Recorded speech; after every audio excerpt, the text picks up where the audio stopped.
Okay, technical issues aside, we'll see what happens. I've dropped the bit rate of this stream all the way down, so hopefully it becomes constant, but it's not going to be shit, right? Like it was just before after I watched and played that back. The audio chopping in and out as those frames are being dropped. That's super annoying, right? So at this point we want to have audio, because you're not going to sit here and watch my ugly mug ramble on and talk shit, right? You're going to have this in the background. Now, I understand the audio quality is not going to be fantastic either, but hey, as I mentioned, when we get this internet connection sorted out, everything will be hopefully okay. So I dropped out when I was talking about this fracturing of the market, my library analogy, right, and how this is bad for the industry in general. Because when you start to fracture a market that's very, very small, the market size, right, this is a niche market, right, and then you can break that niche market down into a whole bunch of sort of sub-niches, sci-fi, historical, all that sort of stuff. When you start to fracture and pull that apart, it makes it very, very difficult for things to grow, right? Not all of us spend a lot of time on the internet. I do. But at the same time, the games that we're playing aren't played on the internet, are they? So it's wonderful to have a whole bunch of hype and activity on the internet, but unless you've got someone to play against, you're not playing a game, right? Which is why things like fucking, what's called, what's that online, Vassal? Is it called Vassal? I think it's called Vassal, where people resort to playing tabletop games on the internet because they can't find people in their local area to play games. And they can't find people in the local area to play games because the retail stores that used to exist there don't exist anymore, because the market fractured and it was very, very difficult for retailers to survive, right? It's just the age we live in, right, Viv? It's the internet. Radio didn't kill, sort of, what's that saying? Videos killed the radio star? Fuck, I don't know. But it's an issue, right? I think it requires a little bit of debate, because from my perspective, it's hard to see sort of more than 5 or 6 years in the future. I constantly miss having a retail store, and I often think about it. If I did it again, I'd do it completely differently than I did last time. And the first thing I'd do differently is not be stoned every day, right? I used to smoke an ounce of weed a week. It was bad, right? You go back and look at my previous videos. I'm fucking wrecked in those videos. Every single one of them. And that didn't do very much for my store at all. I'd love to go back and do it again. But I find it hard to justify the cost, right, versus the reward. Margins here in Australia, from a retailer's perspective, are generally about 40%, right? So a distributor gets a product in, generally here in Australia, around 60, 50, sort of 55% off retail. They make a 15, 20% margin on it, goes to the retailer, retailer makes a 40% margin. Now the distributor is making a smaller margin because he's shipping out a large amount of product to a larger number of retailers. The retailer makes a bigger margin because he's stuck to a geographical location. Now you bring along massively discounted online stores, not only are you devaluing the product and increasing intense competition, but you're forcing retailers to start cutting their margins, right? So when you start cutting margins, it's difficult for people who have a bricks and mortar store, staff, massive overheads to survive. Bring on Kickstarter and remove that incentive for retail stores to bring in a new product range and bring in a little bit of profit from that initial 2, 3 month, 4 month hype of a new product launch. It's difficult, right? It's difficult. But it's just the way it is now. We buy stuff on the internet because it's cheaper. Yeah, I can understand. I'm a consumer now, right? I look for cheap bargains on the internet. I weasel deals out of people that I know in the industry, and some of them are kind enough to sort of indulge me. But I don't know. So from a consumer's perspective, I completely sympathise and I associate with that. And then from an industry perspective, it's hard to see past 5 or 6 years of being able to go to a store and buy product or meet people and play games. So Neil mentions we have started to play real games online using Google Hangouts. Well, that's certainly something that I've seen happening a little bit last year, maybe the year before on YouTube. People were live streaming their Google Hangouts. I certainly remember probably Bolt Action was one of the first ones that I saw with,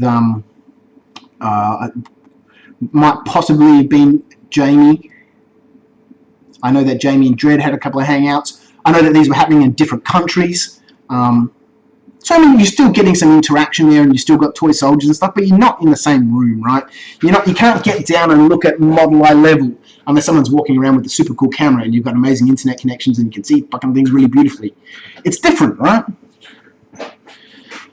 The stores in the UK seem to be big event places. I think that's what you're seeing a big move to, right? We've got a new store here in Victoria called House of War, and Alan and Deb and the other guys there, if you're watching, how you going? They have a massive store, right? The overheads on that place, I know because I did some research and spoke to a few people, are massive. Massive. And the variety of products that they sell is fairly significant, but it just touches the surface on a whole bunch of different sorts of stuff. Why? Because there's so many games out there these days that from a retailer's perspective, it's impossible to have them all in the same place. Bear with me just for 1 second. I will be back in half a minute. Just go sort out my dog who's barking outside.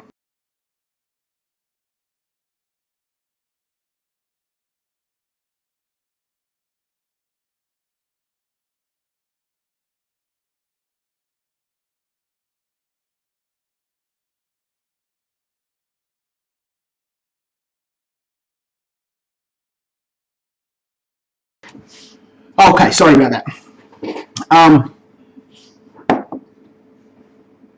They've got a cool store, but as Neil mentioned, all the big events seem to be happening there now, right? They're sort of like clubs, right?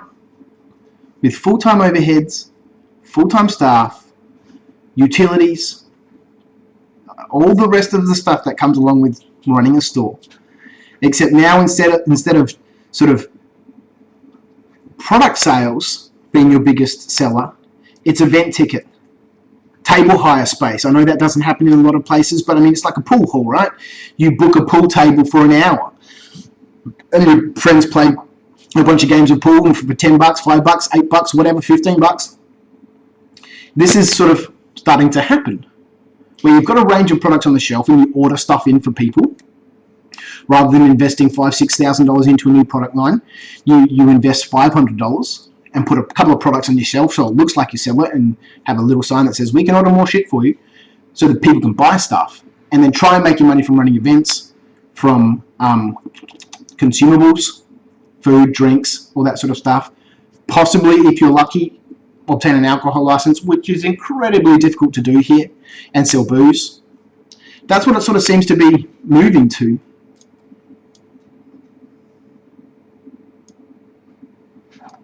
So yeah, like there you go, this store in Cardiff has about 3 clubs that use it.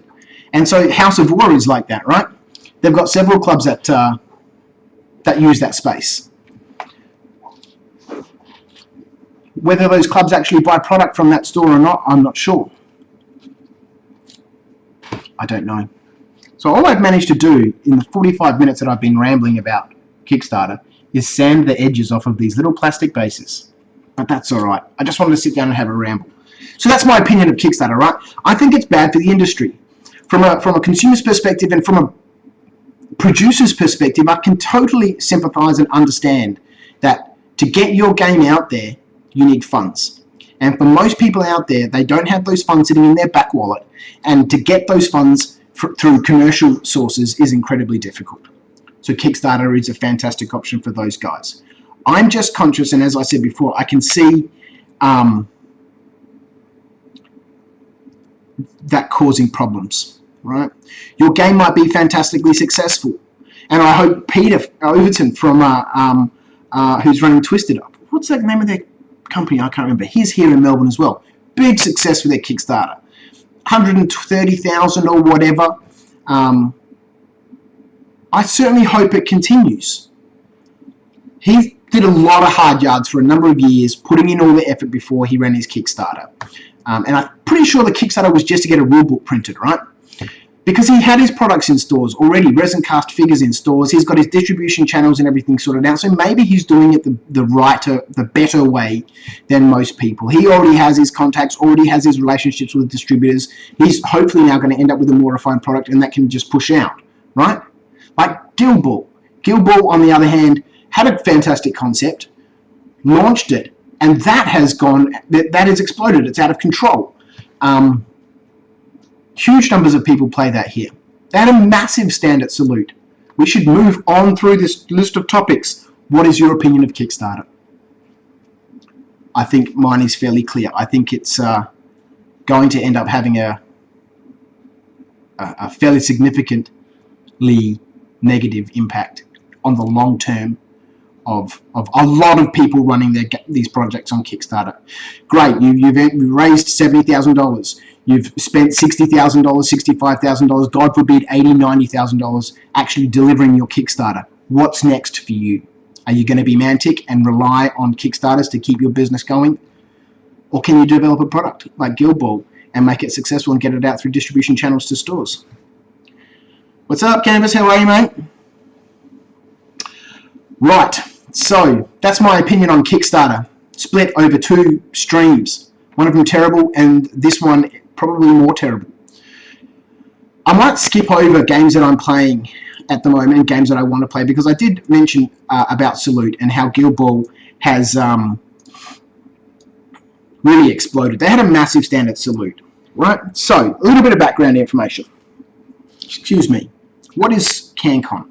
I'll skip over Salute because I'm going to assume you know what Salute is. I'll touch on it. Let's fucking just touch on them both, right? So, Salute. Just before I get into it, Michael, I love the look of Twisted, but this is another symptom of Kickstarter, is that there are other games which feel the steampunk skirmish type style game. There's too many games and too few people. That's spot on. It's, like I said at the beginning of this cast, and probably the previous episode to this because it got disconnected, it's too easy for people to get games out there these days. Actually, it's easier than it was for people to get games out there. And this has fractured the market. So many different sorts of games that are very, very similar to each other. It's difficult. Salute, right? It's a big miniature gaming convention in London.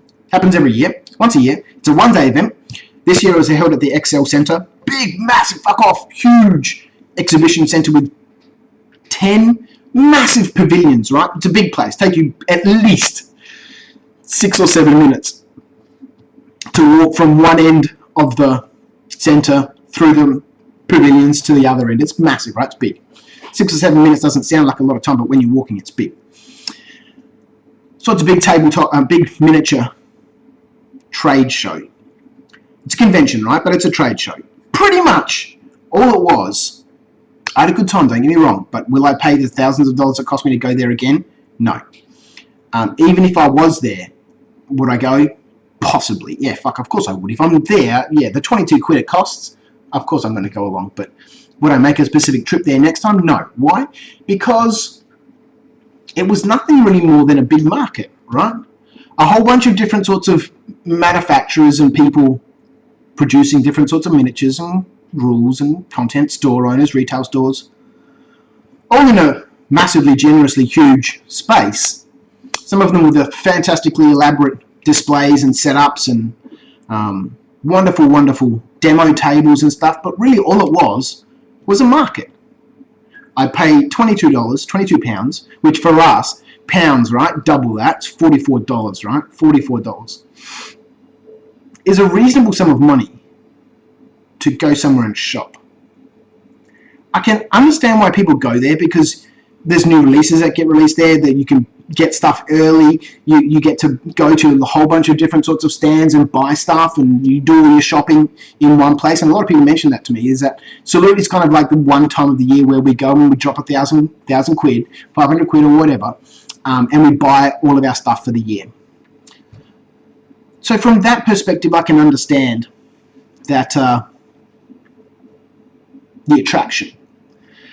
Conversely, Cancon, which is our huge big event here that happens in Canberra, which is in the ACT, the Australian Capital Territory. Canberra is the capital of that territory. It's the capital of Australia. It's not Sydney, it's Canberra, right? So we have Cancon that happens Australia Day weekend every year. That was massive. Just get back to Salute. Salute, someone told me, had 7,000 people. Now, I don't know where that number came from. I don't know how it's been verified, but somebody, I don't remember who it was even, my sources, I'm not a journalist, this is not, don't rely on this shit, said 7,000 people were at Salute. It's a one-day event, right? Okay, so I compare that to Cancon this year in Canberra. It's a 3-day event held over an Australia Day long weekend. So it's 3 days, 2.5 kind of, or 2 3/4. A Saturday and a Sunday, 4 days, and a half of Monday essentially, or 3/4 of a Monday. Had 10,000 people through the door on Saturday alone. So we're talking about a country where miniature gaming was essentially born.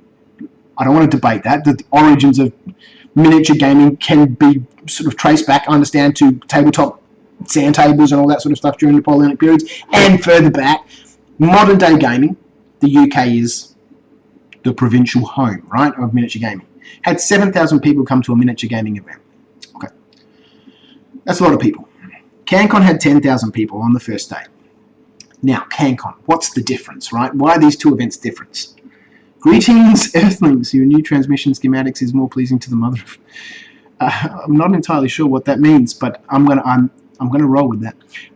Cancon, on the other hand, is a tabletop gaming event, right? So it's not just miniature tabletop games. There's big board game presence there.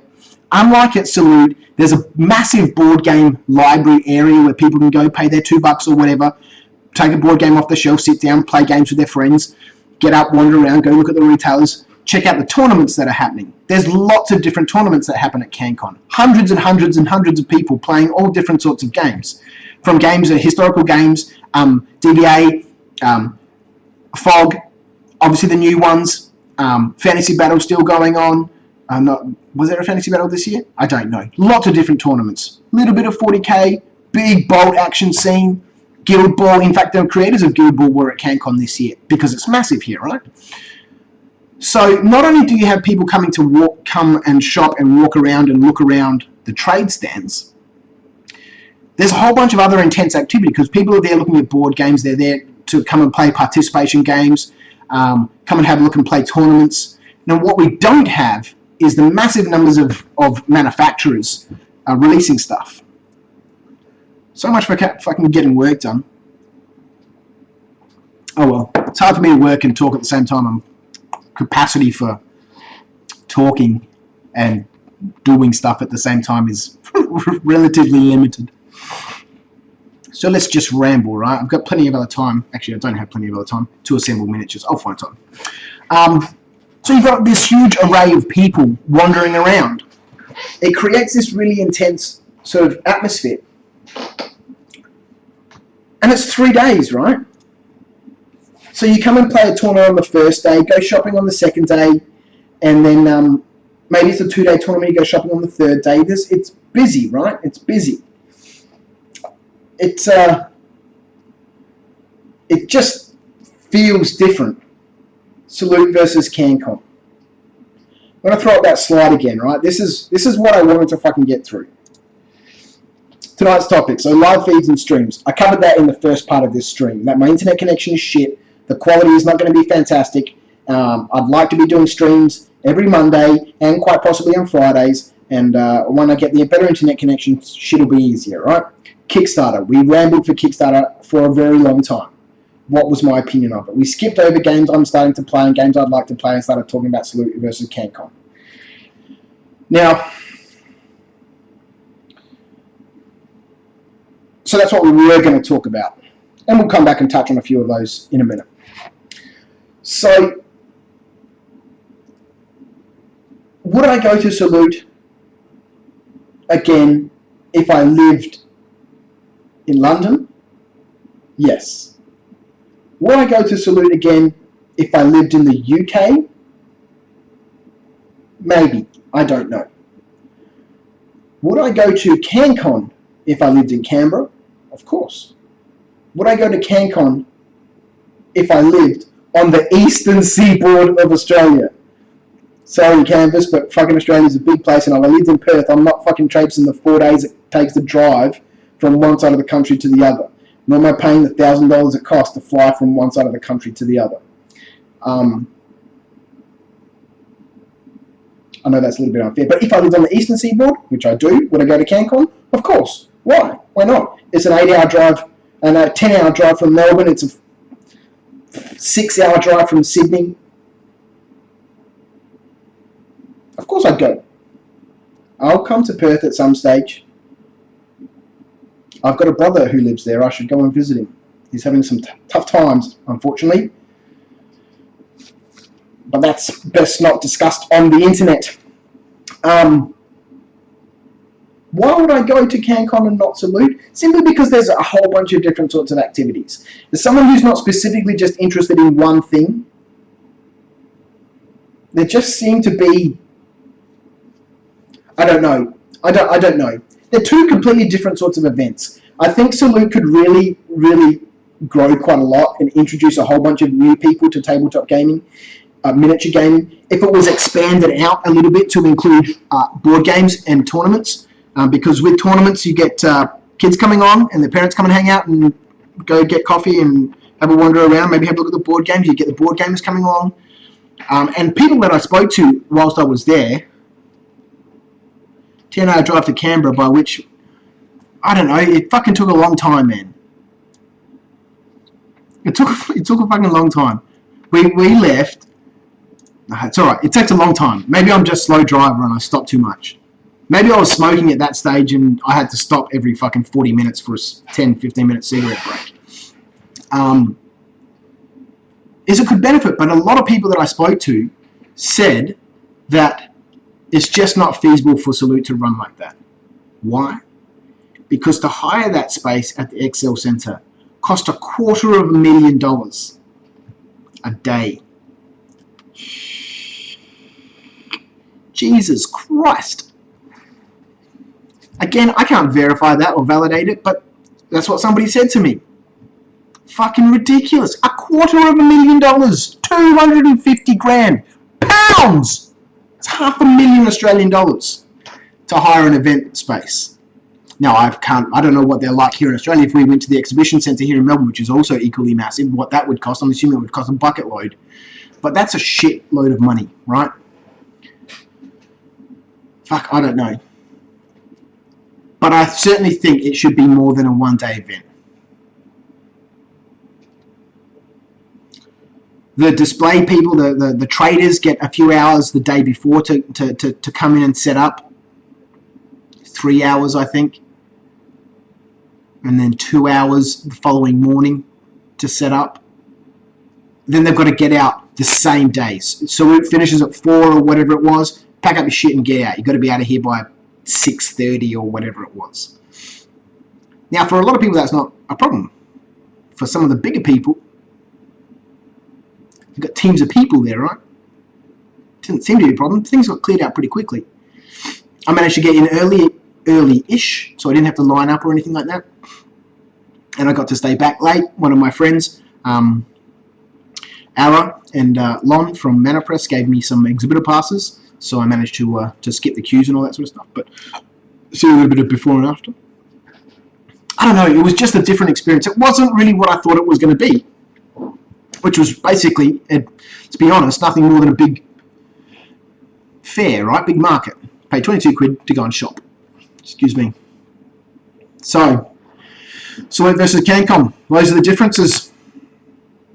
I enjoy both, but they're just two different types of events. I think Salute can be bigger and better if it wasn't in such an expensive place and fucking had more shit going on, right? Because there's only so much that you can do, right? There's only so many times you can walk around and look at stuff. And you miss stuff. I missed a lot of stuff. I'll go back there. I'll go back there.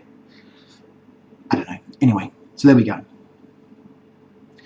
I want to skip over a couple of things and come back to one of these other topics. These aren't in sequence, obviously, clearly, and I want to talk very quickly about developing some regular content, because we've been streaming now for an hour, and I have no shortage of anything. My wife's in bed asleep, my daughter is asleep. I'll fucking sit here and ramble for fucking hours. So I don't see a reason why not to, hey? Why not? So I wanted to talk about developing some regular content. Now, for a lot of people who watch my channel, and I get new subscribers every day, a lot of people are new to my channel, but there's a lot of people who have been watching me for a long time, and many of them have left comments. And you know that it's been, for the last sort of 3 years, possibly, quite a very sporadic outburst of energy on this channel. I'm one of those people that sort of gets incredibly passionate and excited about something, and then puts a massive amount of energy into making that happen. And YouTube for me used to be like that a long time ago. Certainly when I had my shop and I was constantly around sort of building scenery and terrain, and that's what I was doing, right? Constant videos all the time. And as things sort of progressed and I closed my shop and sort of took about a year away from doing anything related to gaming, as the content of videos dropped off significantly. Every now and then there'd be rapid bursts of activity. I'll talk about Scattered Dice in just a second. Because you're stealing my thunder, right? Let my thunder finish, right? And then I'll come to your little comment there. This massive burst of activity and then nothing. Massive burst of activity and then nothing. Massive burst of activity and then nothing. I really want to change that, because this has been an extension of my hobby for a long time. Since I started uploading videos in 2009, miniature gaming related videos in 2009, I think everything else has been removed from my channel a long time ago. And those videos were all video responses. The people who have been around on YouTube for a long time would know about video responses. We can't do them anymore, right? You could watch a video, click on the video response button, and it would load up your webcam. You could film a video response, and it would submit it back to that content creator, and you got some interaction back and forth. Now you've got to sit down, create a video, upload it, and then send a link or somehow contact that other creator and say, hey, listen, I made a response video. But previously, YouTube, you can watch a video, and then underneath it would be all the responses, video responses. So I used to do a lot of those until eventually I thought, fuck it, I'm going to go out and film my own video about how I magnetize my vampire counts. Anyway, so it's been an extension of my hobby for a long, long, long, long time. And it's something that I want to continue doing. Now, Scattered Dice, your comment.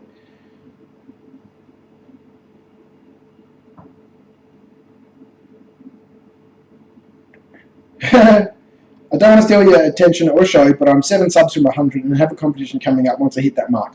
Would love if you'd sub and enter in the competition so I can send you minis. Scattered Dice, everybody. I don't know about it. Maybe you should go and find out what he's like and tell me if it's worth subscribing. I'll go and have a look later on, mate, and have a look.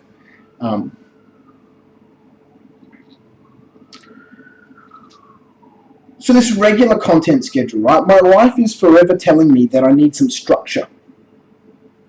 In my own life, and at Nights of Dice and our other business, where, thank God that side of our business is very well settled and has been around for 20 years. Otherwise it would be chaos there, kind of like it is at Nights of Dice. But there's a brand new idea, there's something else that I want to do. We're back and forth between different projects. I think we've got 3 or 4 different genres of themes on the go. We need structure, right? So my wife was saying you need to implement some structure. She's our HR manager for our company, and so she's trying to put together some structure for us there. And so I thought I need some structure for my hobby, right? And part of my hobby is creating these videos for YouTube. It's been a big part of my hobby. So I want to start doing some regular, scheduled programming, right? So Monday nights will from here on be a sort of this sort of shit, but hopefully much higher quality. and quite possibly with some other activity going on than me just sitting there rambling, right? If I'm going to be rambling, fuck it. So Mondays will be my vlog nights. I'd like to start my cast at 9 Australian Eastern Standard Time. Our daughter is normally in bed by then. Tonight was an exception, and sometimes it's sort of can be quite late by the time she goes to bed, but usually she's in bed well before 9 o'clock, so that's not a problem. My wife goes to bed early, so 9 o'clock is not a bad time for streaming. Make it Tuesday night. I watch Game of Thrones on Monday. Well, fucking watch it in the afternoon, man, right? Or maybe watch Game of Thrones on Tuesday morning, Tuesday afternoon, right? Bit of priority. You understand? Maybe no, it'll be Mondays. So that's where my cast will happen, on a Monday. I'd like to do my hobby updates that will happen sporadically and randomly whenever there's a whole bunch of activity. Save the vids when you have a burst of activity and trickle them out. That's possible.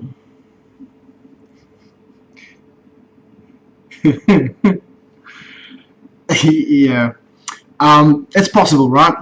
I'm just laughing at those comments about Game of Thrones and Richard being a prat. It's possible, but I don't know. I've always thrived off of the interaction, right? And it's driven a lot of projects forward. I did mention on Facebook somewhere that I'm a very vain person and that I feed off the community's feedback on my content. And that's not entirely untrue. I think anyone who creates content for anything loves to get feedback, right? And it motivates you, and it builds energy and passion, and you want to do more and more and more and more and more. So when I've got a bunch of content or I film stuff, I just want to get it out, right? Yeah, true. I could show you my boobs, but my man fat's not very nice. Game of Thrones equals boobs. Yeah, enough said. It's fair enough. I just want to get it out. Because when people give me feedback, I'm like, yeah, that was good. I'll do the next part, I'll do the next part, I'll do the next part.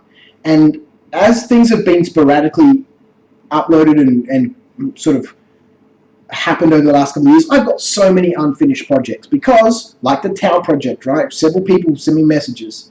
One of them quite recently, in fact, what's happening with the Tau project? Because I've been uploading some content, people have like, okay, fucking time to catch up.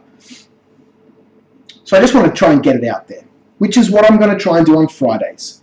Now, Fridays in the studio, I really like that to be some creative time for Scott and I to escape away from the computer, where we spend a lot of time designing kits and all the other associated stuff that goes with developing laser cut kits. All the 3D models, all the graphics and images and all that sort of stuff. And specifically on Fridays, maybe a half day on Friday, do something that we want to do. Now, herein lies a small problem for me, right? Because I'm getting paid, obviously. Scott's getting paid, obviously. Garth, yeah, I mean Garth. Yeah, the guy who thinks he's a Viking. Not a Viking, a fucking barbarian, right? He came into work the other day with that fringe that was cut. I was like, what the fuck have you done, man? He's like, I'm a barbarian. I'm like, you're not a barbarian, dude. You're a skinny 5'9", if that.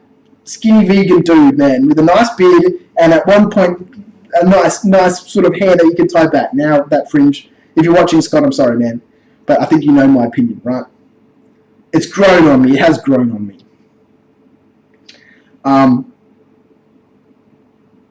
So to save us from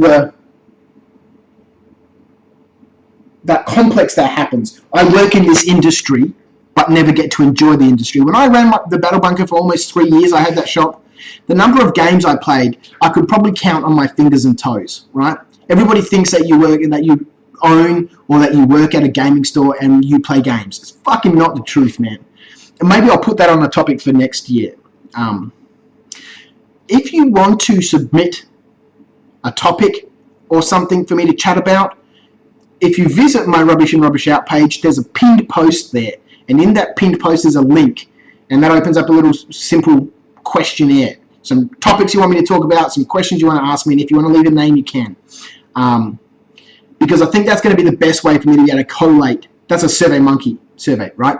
To just keep all the shit in one place, rather than fishing through YouTube, Facebook, emails, to try and come up with a list of things that I can ramble about. Although I don't think that's going to be a problem, right? We're an hour and half, 1.5 hours in. Anyway, back to the fucking point at hand, right?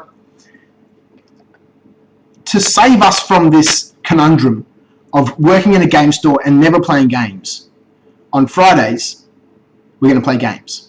But that was an analogy, right? So we will play games, but build terrain, fuck around, paint our miniatures. This then creates a problem for me. I need us, and I need me to have that creative time. But we're paying a lot of money for that creative time. That's not earning me any money, right? My wage, Scott's wage, the downtime of not producing any new kits or working on existing kits, it's costing me money, right? So I don't know.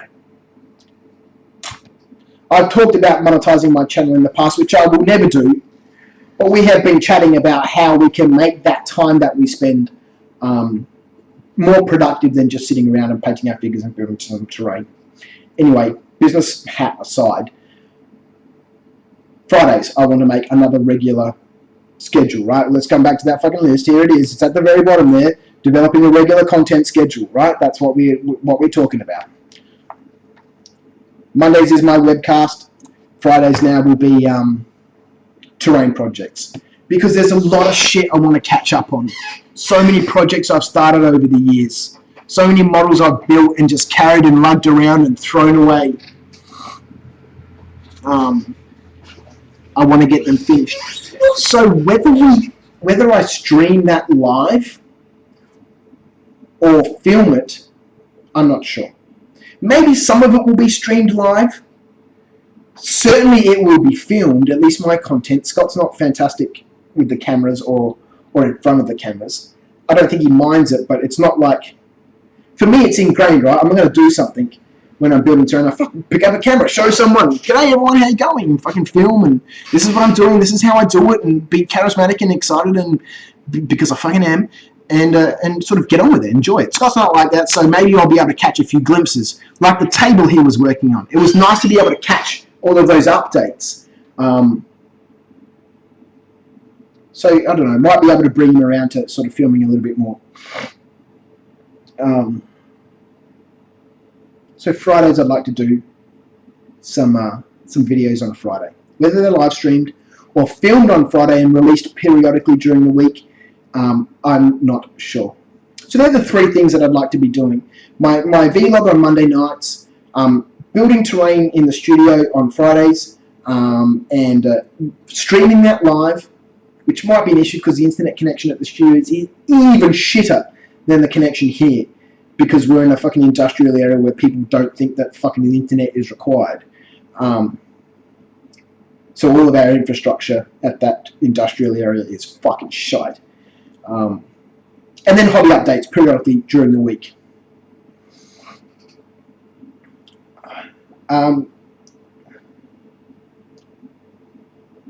So here we go.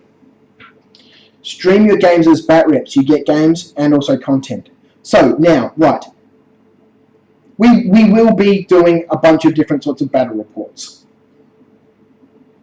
But whether that appears on this channel or another channel, I am unsure. Again, if Scott and I and other people that I bring into the studio are playing games there, then sounds brutal, but the honest truth is I have to be paid for it. Because unless we're hanging out there at 10 o'clock at night playing games, it's costing me money, right? After hours, Scott's got a family, I've got a family, we've all got other things going on, we've got 2 businesses. It's difficult to do stuff at any reasonable hour. Anyway, so yes, possibly there might be some streaming of games. Just use your products in the games and call them adverts. That's certainly something that we can do, and that's certainly something that we will be doing when we play our games. We want to use as much of our own stuff as possible, and if we haven't used our own products, hopefully they've been scratch built by Scott or I, and we can link people off to a video that shows them how we've built it, and that sort of might sort of generate a couple of cents from the advertising. I don't know. Maybe we'll set up another channel and use Patreon to help us develop that channel. Because as Michael just mentioned, it's got to say, I'm a sucker for a good quality, well-presented bat reps. And good quality, well-presented bat reps take time.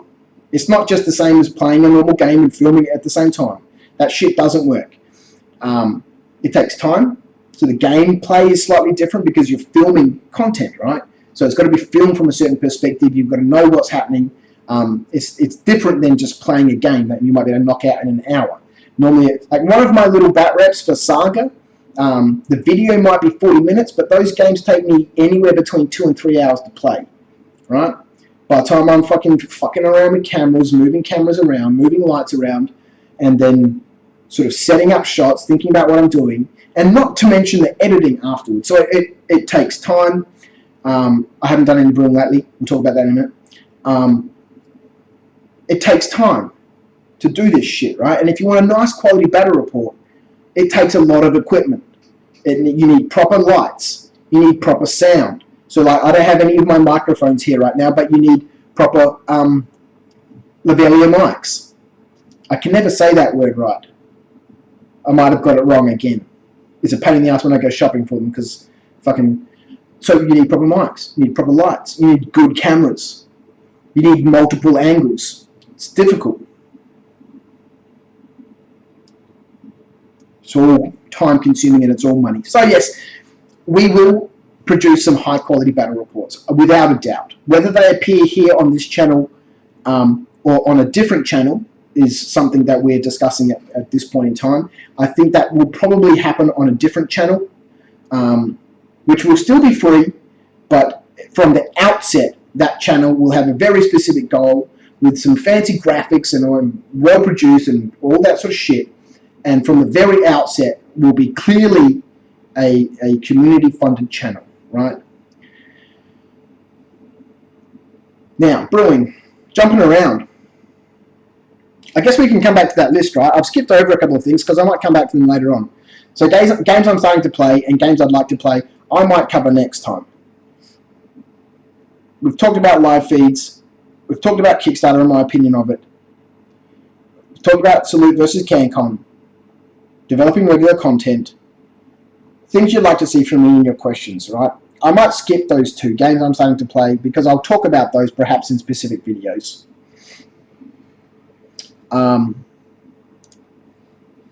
Brewing. Any brewing. You can see my brewery behind me, right? Fucking mirrored cameras, man. You can see my brewery behind me. I brought it home. In the control box over in the corner over here.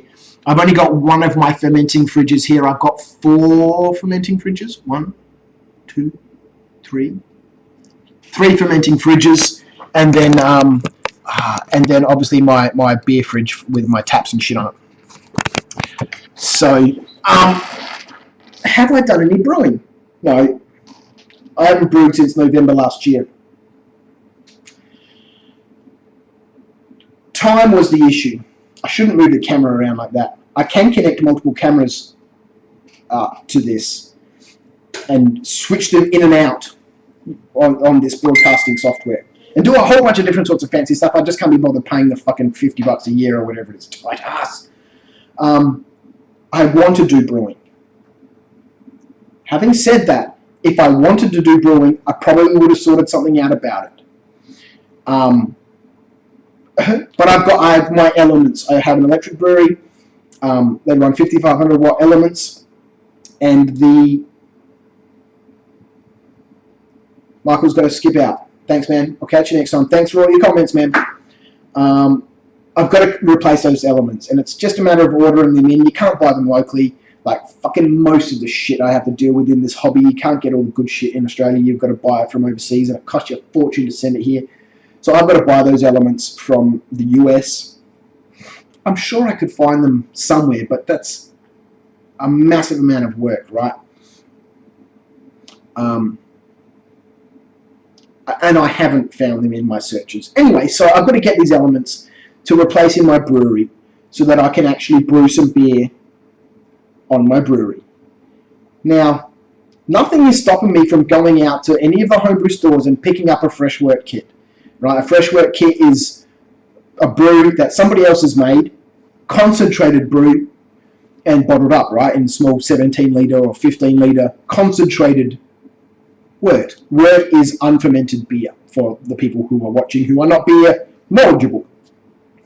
I could buy some fresh wort kits, stick it in one of those fermenters. Fuck, this is confusing shit, right? Stick it in one of these fermenters, pop it in that fridge, ferment me some beer. I feel like I'm way back at the beginning of YouTube, right? It's on this side. No, it's not. It's fucking on this side. And stick it in that fridge and have some beer to drink. So I haven't brewed any beer for a long time. In fact, I haven't even been to the brew club for most of this year. I need to, as my wife has been reminding me and as I'm trying to get sorted out now, schedule some shit in. Because there's so many things going on right now. And my energy and passions and excitement are pulled in so many different directions that it's kind of like running on an oval to that point but not getting there because something has happened on the other side. So I run over there but not getting to that point. So I go back to the middle and then run over. It's just constantly running around without any goals actually being scored.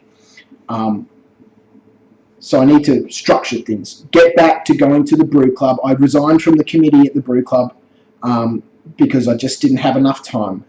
I thought someone else could do a much better job in that position. And I miss it. I miss going to the brew club. I miss hanging out. I miss talking with people who are more ultra nerdy about beer than me.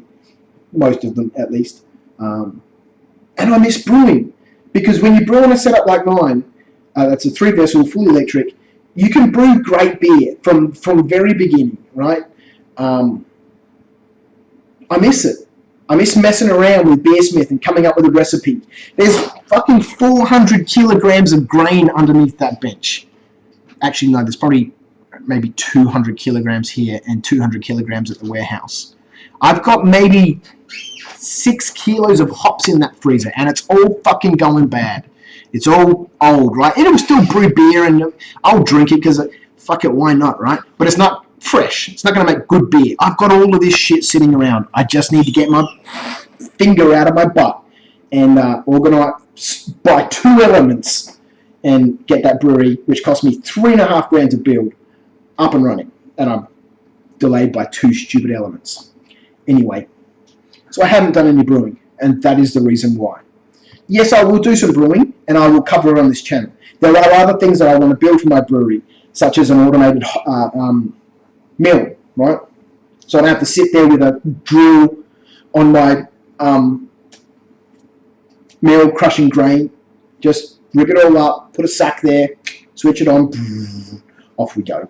A lot of other things that I'd love to build, so it's just time. Scheduling things in. Right, what else have we got here?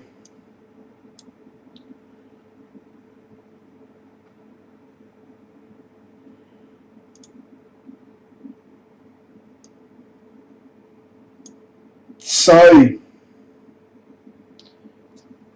October's tuned in. What's up, Viv? Good to see videos on your channel. It is nice to have videos on my channel.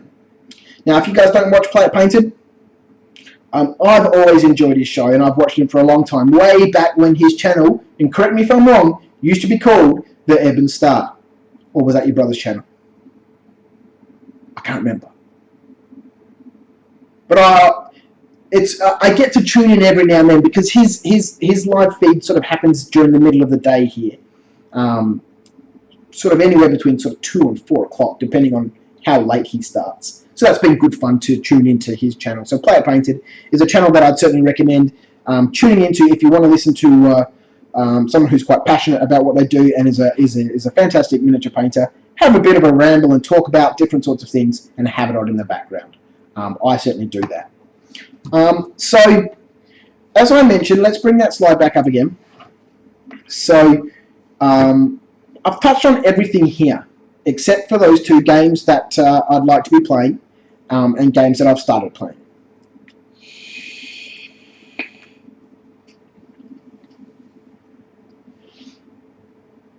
I think I'll touch on those in the next video.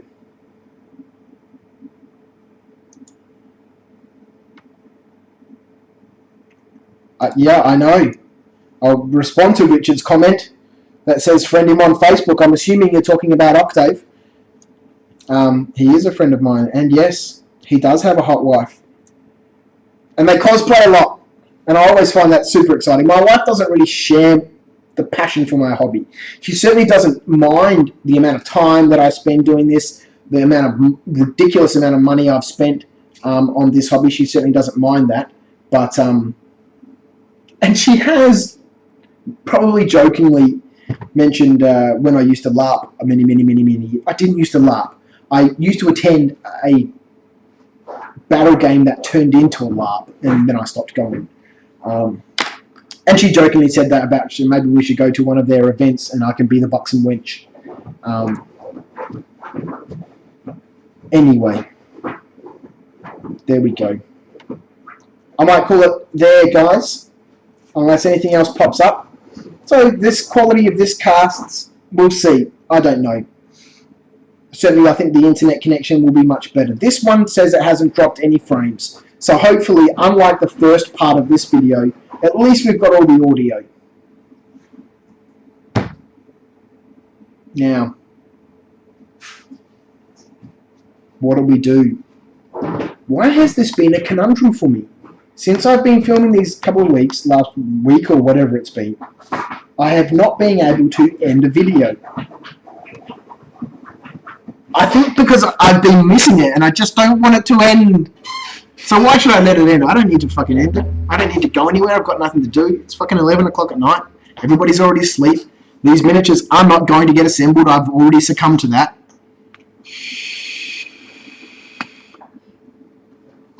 Enjoy the episode, Richard. It was a good one.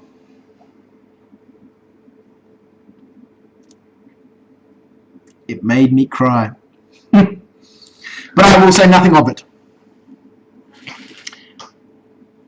Enjoy it, man. So games I'm playing and games I want to play. This part was fine for a chat. You don't need real high quality for this. Yeah, good. I don't think I do, like I said. As long as the audio is coming across, because this is something that is intended to have on in the background. Like Octave's cast, right? From On Play It Painted. I have it on in the background. Mel's cast that I tune into every now and then. I have them on in the background. So yes, as long as it's good. I miss the Viv tutorials when you used to put some ambient chill out music on and turn up the video speed. And you know, I miss it too. I'll tell you what's happening here, right? Let's get into some business here. I want to start doing that again. And that's why I'm allocating some time at the studio during the day, during work hours, when I'm there, to do that stuff, because I miss it. It's such a creative part of my process. And I'm hoping that by doing more of that, by scratch building stuff, it will keep that creative energy alive and hopefully result in some of that outputting into our kits. Because the goal for me at the end of the day for Knights of Dice is not to fucking be another laser cut MDF manufacturer. If I'm honest, most MDF stuff out there is fairly ordinary. Even some of the good looking stuff is fairly ordinary. I don't want to be laser cutting kits. That's not the end goal, right? The end goal is to be producing. Well, there's multifacets here, right? And I'm not going to go in and explain my whole business plan and strategy, but from that perspective, right, producing terrain, I really want to be producing stuff in plastic. I really want to be producing stuff in our resin casting equipment, and I really want to be producing stuff in our spin casting equipment. I want to make use of the 3D printers we have, and I just got a quote back from a horrendously expensive 3D printer that everybody uses to print miniatures, and one day I will buy it. But maybe next year. So when you to get to that point, right, it's quite a creative adventure. Now that creativity can be stifled fairly significantly when all you're doing is looking at MDF terrain that other people are producing to make sure that you're not going to do the same thing, but still looking at what they're doing so you can feed off other people's motivations and inspirations. Try to make your products different, and then sit all day in front of a computer, and we work in Illustrator and Photoshop, and design two-dimensional products. Take those two-dimensional products into a 3D environment, mock it up, see if it works, export it back out, make sure that everything's still fine, and go in, cut it on a laser. And then assemble a model and go, fucking yeah, look at this cool thing, it's awesome. Like alright, fine, fuck it, why not? Like the Ferris wheel, and the Dodgem cart, and the merry-go-round, and all the little sideshow stalls and stuff that Scott's doing at the moment, which we'll be releasing hopefully in sort of the coming weeks for the Century City waterfront release, which I don't think I've mentioned anywhere else before. So there you go, there's a fucking sneak peek at some of the new stuff that we'll be releasing. That's all fun and exciting, but you know, there's nothing like sitting down, and this is why Scott works for me, and this is why Scott's worked for me in the past, and cutting out and assembling and building something from scratch and going, that looks fucking amazing, we should make a mold of it. If we're not doing that, then the mold's not going to get made. If the mold's not going to get made, we can't cast it, right? And subsequently end up with a product that we can sell. So that's why I want to do some of that stuff on Fridays, so that I can get back to that sort of stuff that Scattered Dice mentions that he missed, because I miss it. I miss that scratch building of stuff. Now the ambient sound and the chill out music, right? Now music is always a hard thing to put in videos. I'd love to have some playing right now. The chill out music that I used to play on my videos was from, I cannot remember the name of the website. It was a royalty-free Creative Commons Creative Commons sort of website, right, where people could upload their music and as Creative Commons, as long as you gave the proper attribution, then you could use that music in your videos and blah blah blah. So I found a couple of really good artists that I enjoy listening to, and I used to include a lot of their music, and obviously put the fancy graphics up, and this is who you're listening to, and blah blah blah, all that sort of stuff. And then I got stung with 2 copyright notices, because those artists who had that music on that website at some point in time had moved their IP, or their IP had been acquired by somebody, and then I got stung from YouTube for 2 copyright infringements. Now, it's not normally something that most people need to worry about, but for me it is, because my channel, and has been for a long time, is a YouTube partner channel, and that's fairly common these days. But back when this was happening, it was quite a thing to become a YouTube partner, right? Certainly back in the days when we could only upload a 15-minute video, right? A 15-minute video, or a video that had a maximum file size. 10 minutes, I think it was 10 minutes, right? It was a video limit. And so everything used to be in 10-minute parts. But if you were a YouTube partner, you didn't have a limit. I think you had a 4 gigabyte limit, which was a much, much longer video. Anyway, so those meant potential problems for me, because if I didn't sort out those copyrights, my channel can be shut down, right? So I thought, fuck, I don't want to do it. I deleted the videos and said, fine, I'm getting rid of them. It's not a problem. Anyway, my channel is now back in good standing, and it has been for a long time. And I thought, fuck it, I'm not going to use videos anymore. I'm going to get rid of my outro. I'm gonna get rid of the sound. But you try watching a movie without sound, right? It's significantly different. And so is videos, right? And certainly for those sorts of videos where I did a lot of time-lapse stuff, and I miss that. So I might go back on this hunt again for another website to find some music to use. In fact, I know a lot of musicians. I should probably try and get some music from them. Anyway, so yes, coming back to Scattered Dice comment about missing those sorts of tutorials, because I miss them, and that's what we'll be doing on Friday. So I don't know how much of it will be tutorials, more so fucking I want to build this today because I need 6 new pieces of terrain for a game that we're going to film next week, or I found a piece of trash somewhere that I think would make an excellent blah blah blah. Those sorts of build videos. As far as tutorials go, that's mildly difficult for me to do. At least it has been, because of this time factor, right? Tutorials take a long time. Part A, Part B, Part C, and hopefully as I start to structure things and get a little bit more control over what's going on in my life, my file management might change and improve a little bit. I've always found it incredibly difficult to sit down, film this part of a process on a Monday, and on a Tuesday film this part, and the Thursday film this part, and then a week goes past and film next Friday this part, and store all of that stuff together, and then come back and edit it. It's always just been on my camera, right? And I've got some pretty fancy cameras that will do all of that sort of file management shit, but I don't use any of that sort of stuff. I should, because it will make this process easier. So if you do want to see tutorials or tips or tricks or stuff like that, then yeah, go fill out that SurveyMonkey thing that's pinned on my YouTube, on my Facebook page, because that will be the best place for me to get a collated set of, this is what we want to see, Viv. Is that on the fucking slide? Let's have a look. Things you'd like to see from me. There it is. There from the bottom. Things you'd like to see from me. So if you do want me to be doing stuff like that, then on my blah blah blah blah blah, what's it called?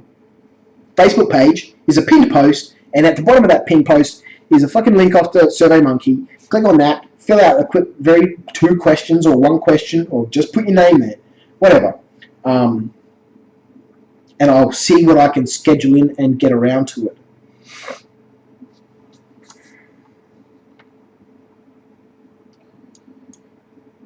So Neil mentions that they do paint and chat events that people replay in the background. There is quite a lot of those, and I have to admit I haven't really tuned into a lot of them. I don't know. I guess maybe because I don't know. Some of them that I've watched in the past, I guess it depends on the group of people that you're watching or listening to.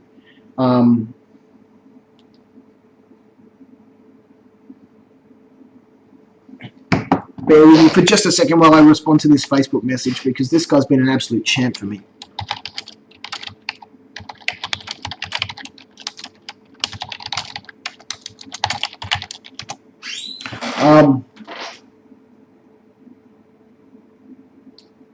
Some of them just, I don't know.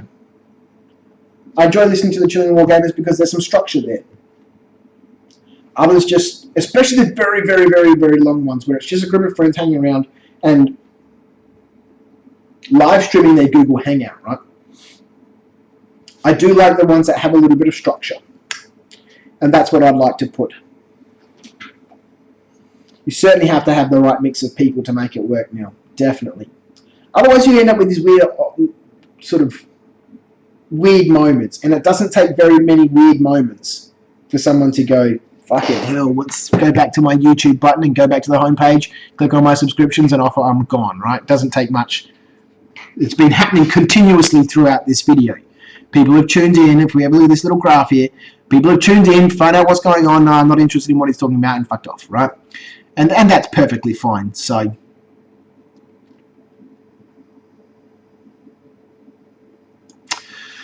So that's perfectly fine. Anyway, so coming back to that structure, where are we?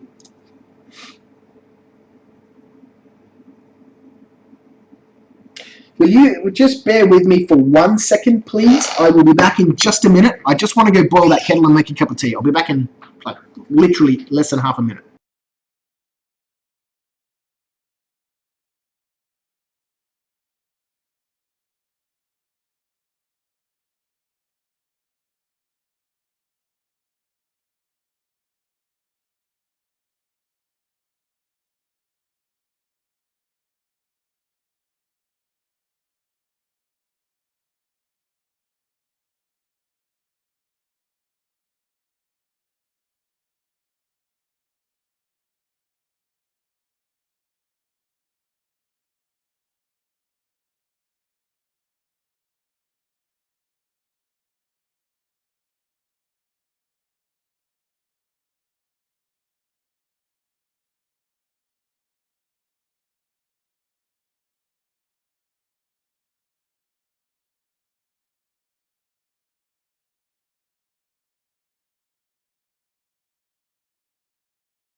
So that might possibly have been a little more than quite literally half a minute.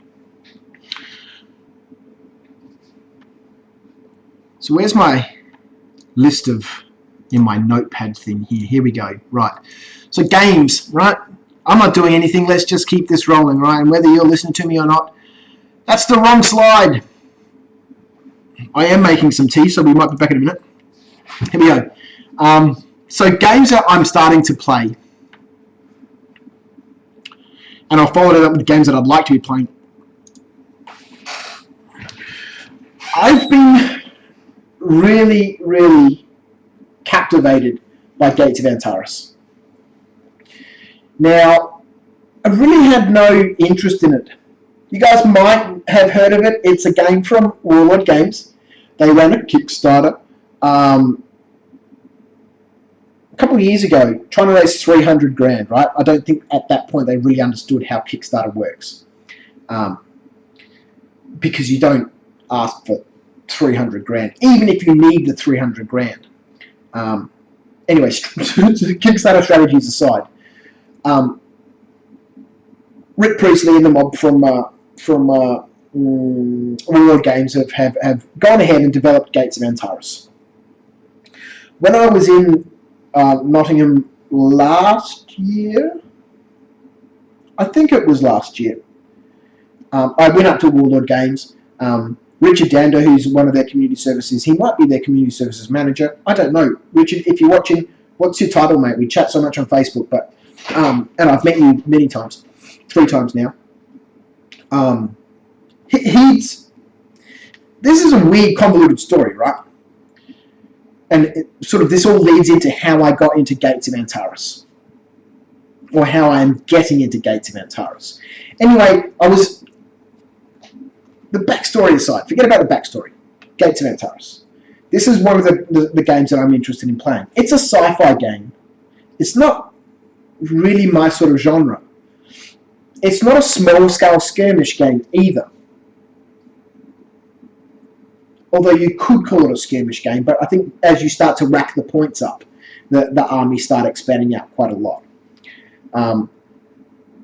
So I've really been getting interested in that. You would have, if you follow me on Facebook, again, that's my Rubbish In, Rubbish Out, so facebook.com/Rubbish In, Rubbish Out.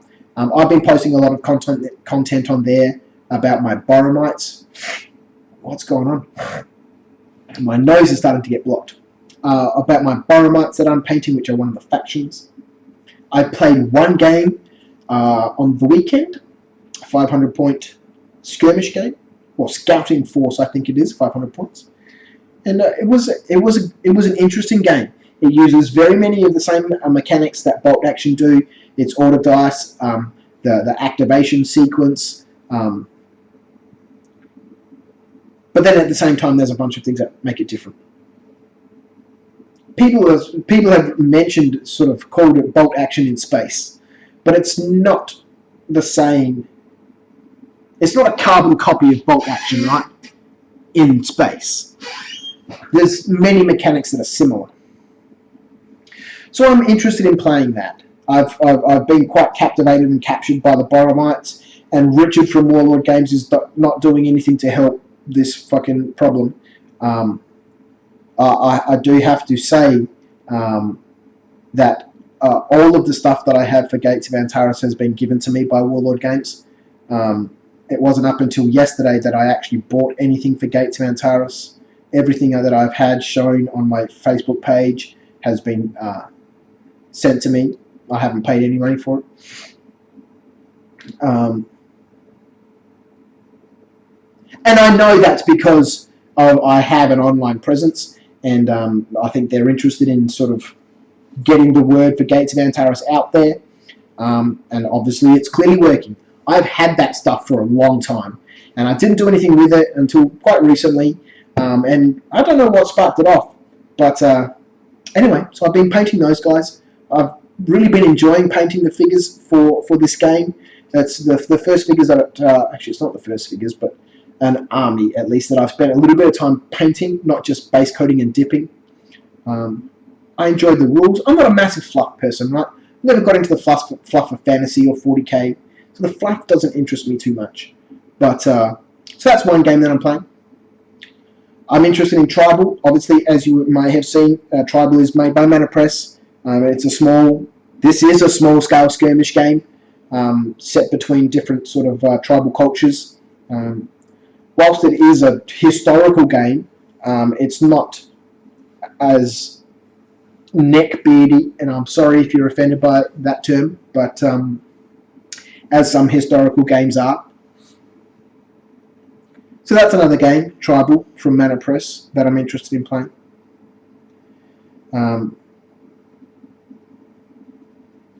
Let's keep this focused. Games I'm playing, right? The only games that I'm playing are Gates of Antares and This Is Not a Test. They're the only two games that I've played recently. I have not yet played Tribal. This Is Not a Test. Ash Barker from Guerrilla Miniature Games has a great channel and puts up a lot of wonderful battle reports for that game, if you're interested in checking that out. And games that I want to play, well, that list is endless, right? It's fucking endless. There's so many rule books and stuff sitting around here that I think I might just skip over that topic, because a lot of them I haven't read, like The Chicago Way. Who's that by? Great Escape Games. They did Dead Man's Hand as well, which is another good game. So there's too many games that I want to be playing, so I might not even go down that rabbit hole. So they're the two games that I have been playing, right? Gates of Antares and This Is Not a Test. And I'd like to do a little bit more content on each of them, and certainly we'll do some battle reports, do some terrain projects for them, talk about them maybe in my Monday vlogs, which we might do next week.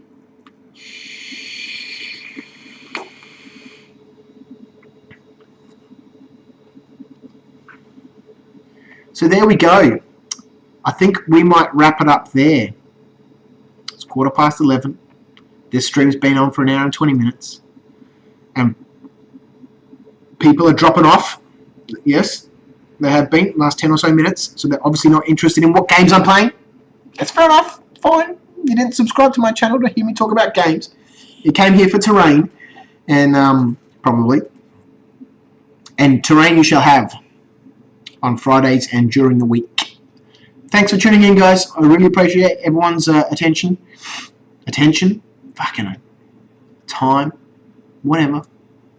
I appreciate you tuning in and listen to me as I was going to work on my Boromites, but sanded off the little fucking filey bits on the bottom of 20 odd little plastic bases. That's all I've managed to achieve in over an hour and a half. That's it. That's me out. Thanks, guys. I'll catch you next time. Scatter dice. I'll come and have a look at your channel in a minute, mate. I'll see you next time. Now, wait a minute. I've got to figure out how to fucking turn this shit off, don't I? I'll suss it. Thanks, guys. I'll catch you next time. See ya.